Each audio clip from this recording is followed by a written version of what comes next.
the other are segmental models. So, thank you. Yeah, thank you for the introduction. So, hello everyone. In this presentation, which is a cooperation between Zhou, Albert Zeyer, André Merboldt, and Hermann, we want to investigate the relation between segmental models and neural transducers. And this is first of all about sequence classification. This is more specifically monotonic tasks like automatic speech recognition or text image recognition. And the idea is we want to model the posterior distribution for some label sequence A1 up to capital N of unknown length, given an input sequence X1 up to capital T. There are different modeling approaches like hybrid HMM or attention-based encoder-decoder models, but here we want to concentrate on direct models which involve an explicit alignment in different ways. And let's have a look into this by an example. So here we have the transducer model, and here the alignment is obtained by distributing blank labels and having effectively labels at each frame, which is either an actual label or a blank label.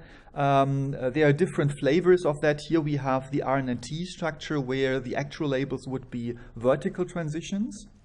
And so we see an example of a 4-label sequence with a specific alignment. However, the same alignment we could also get with a segmental model, where we directly hypothesize segment boundaries, and each segment would represent one actual label. And now we can compare both, and we see there's actually a one-to-one mapping between the alignments we can define in the transducer approach and the alignments we directly obtain with the segmental approach.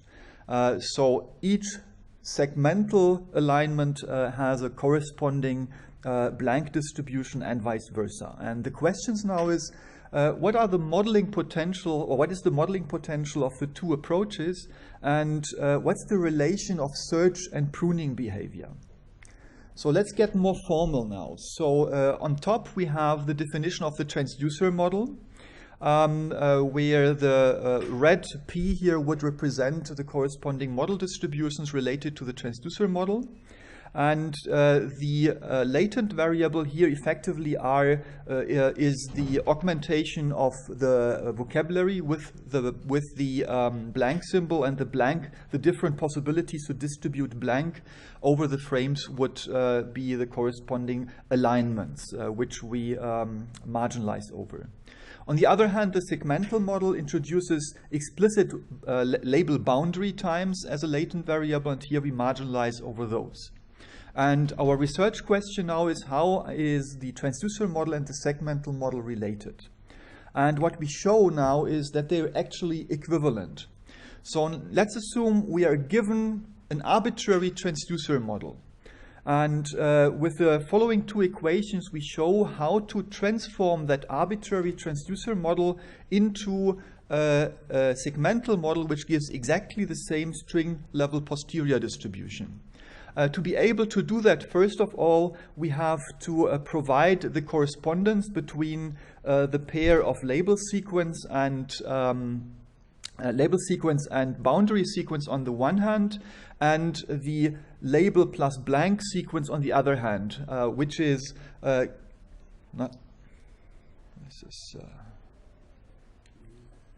that's fine. A little bit lower. Yeah, maybe. There we are. So, which is shown down here. So here we show how the actual labels and boundary times translate into the corresponding label plus blank sequence. And using that, we can then define the corresponding equations. If you look on the right-hand side and you multiply the two contributions, you will see that the denominator of the second equation cancels with the right factor of the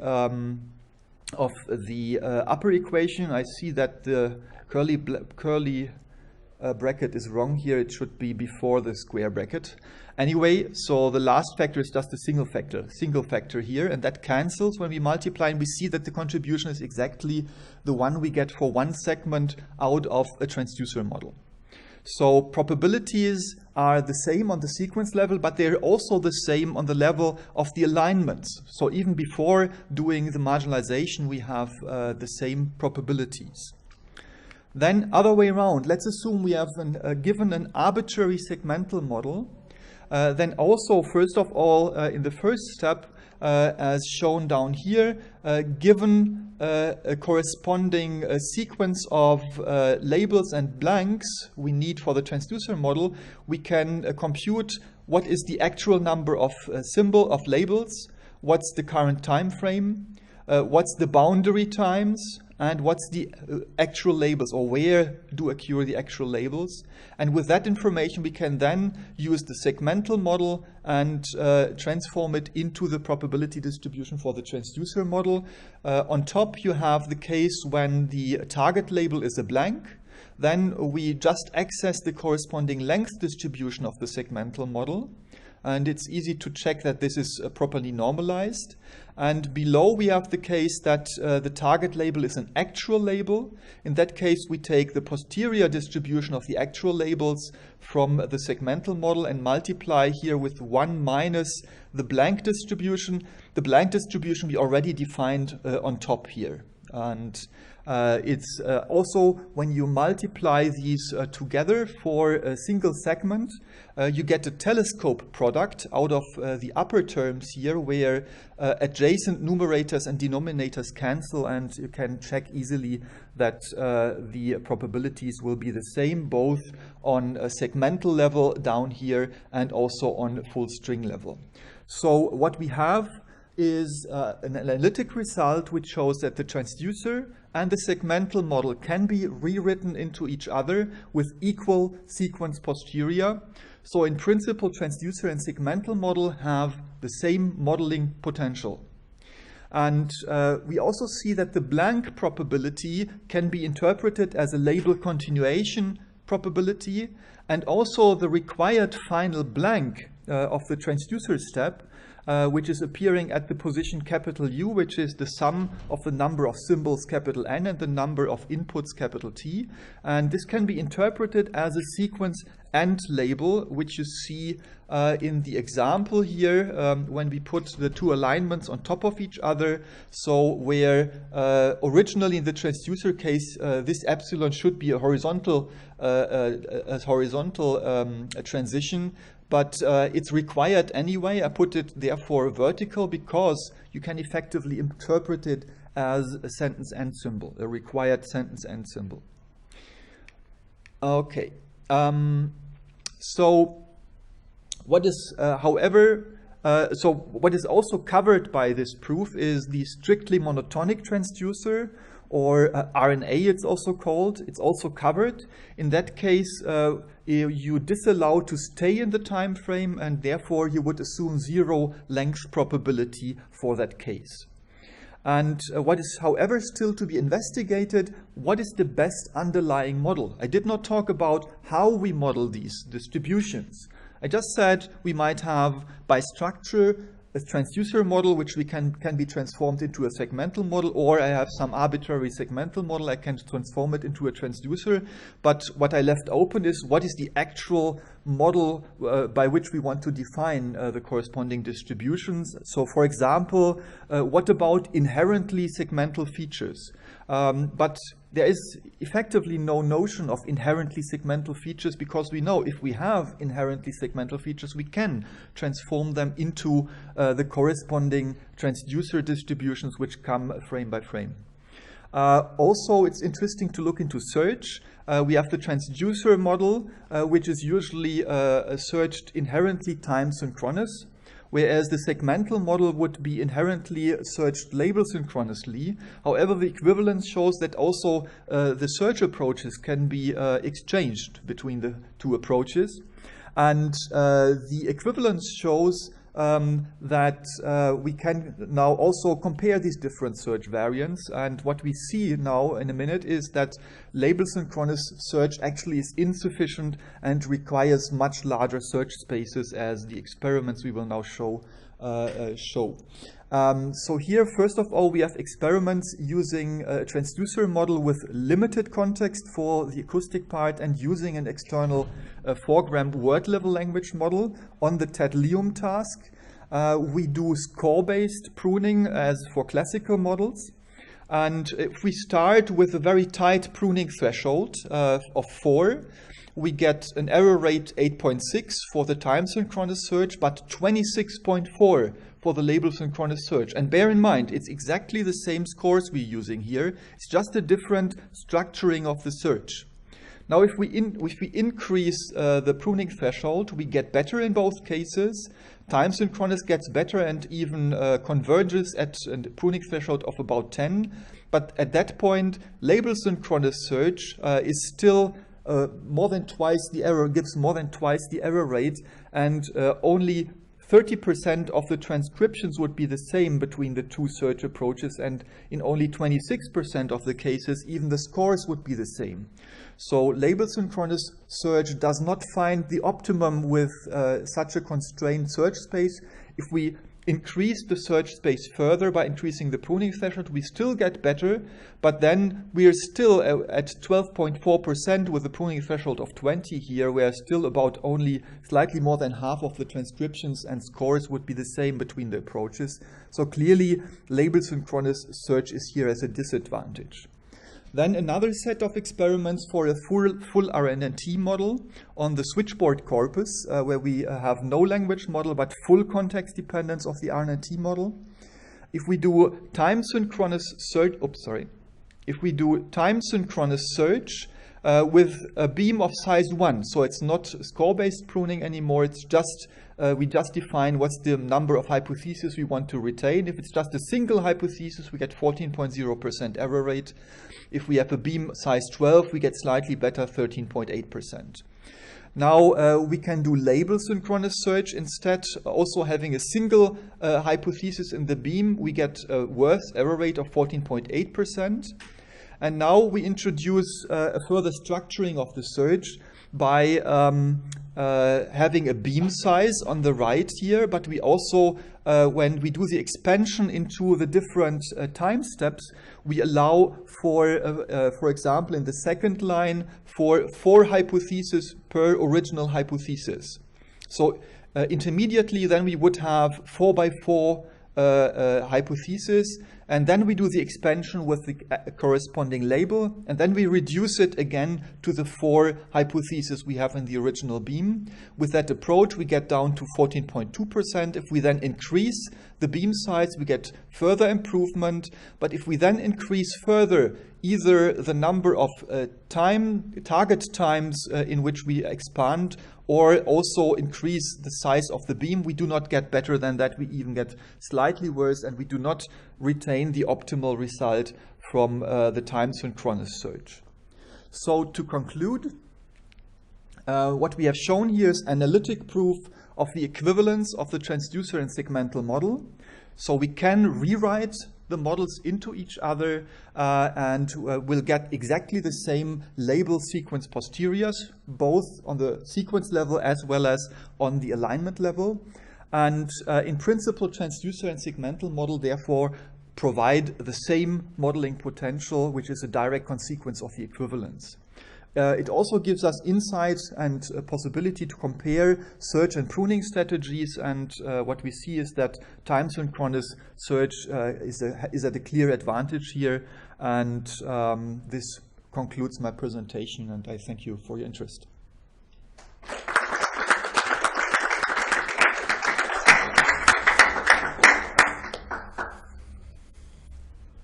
So do we have a question?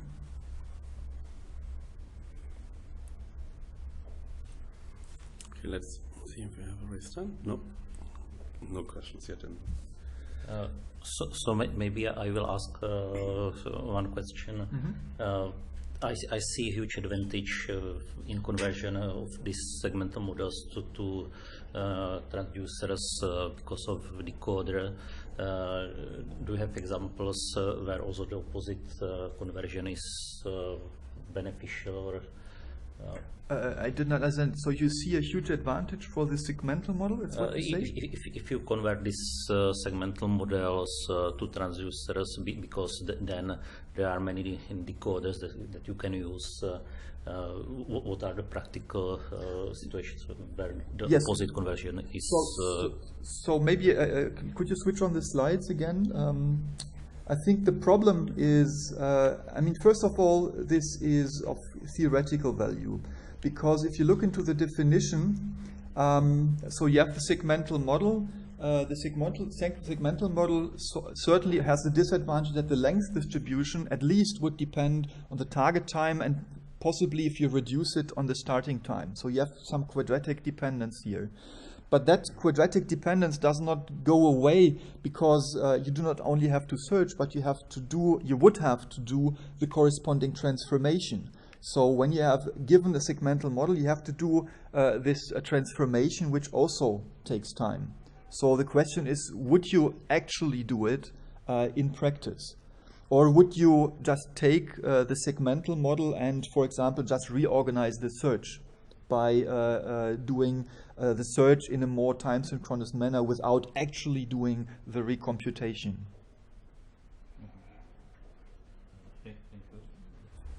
Okay, do we have more questions from the audience?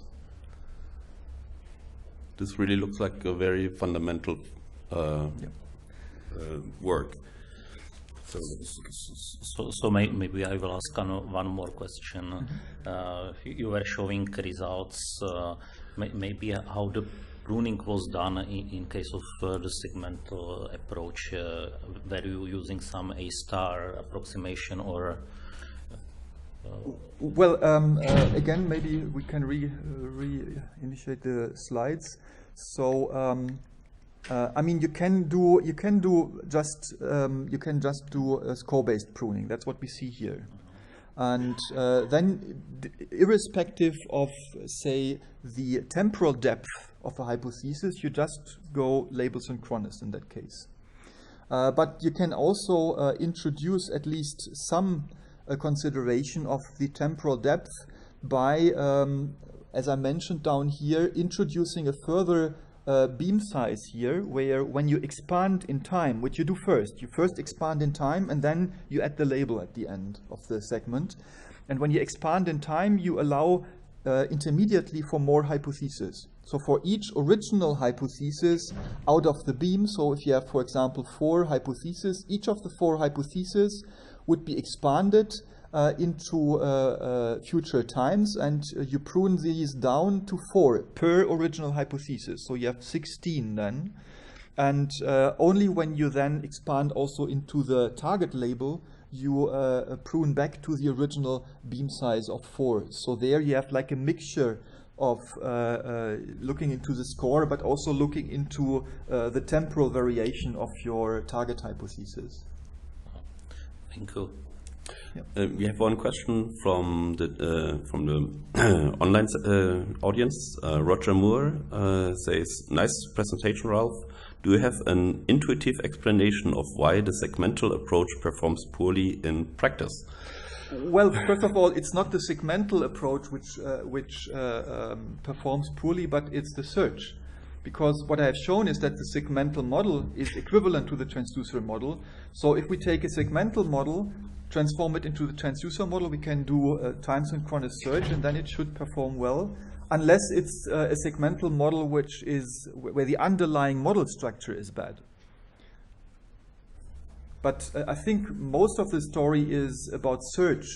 So when the search is label synchronous, then you have disadvantages, clearly.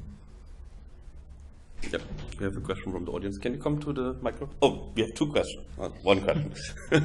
Sorry. Actually, it's not a question. I think it's more a remark. A remark. I think interspeech needs more papers like this. Thank you. Yes, thank you very much. Is there an implementation you would recommend to try for the segmental model and the search? Well, I mean, we did experiment with that. but I mean, it's a question, do you actually want to do a segmental model of it? Because, as I said, when you look at the model structure, I mean, the simplest case would be that your length distribution would, say, be just depending on the target time, but that might not be enough, so you would have target time plus the start time of the label. And this will already give you a quadratic complexity when you do search. And the question is, do you really want that? So my take-home message of the result of this paper is, I would go clearly for a time-synchronous, or for, say, a transducer modeling. The only question is, how do I define the model probabilities? And also one question is, would actually segment level features help? But I would try to recompute them into a transducer based model, because that's much more convenient, because you have just the frame-wise contributions, which are much easier to handle. But effectively, we have the implementations, and I mean, eventually we also try to also publish those. So when you use return and razor, you would be able to do that. If you check out return on GitHub, you might find some of the code. It's not yet published, so you would have to get into contact with us. Yeah. Okay, I think there will be probably a lot more questions coming later. So let's thank the speaker now. You can still ask questions online. And we will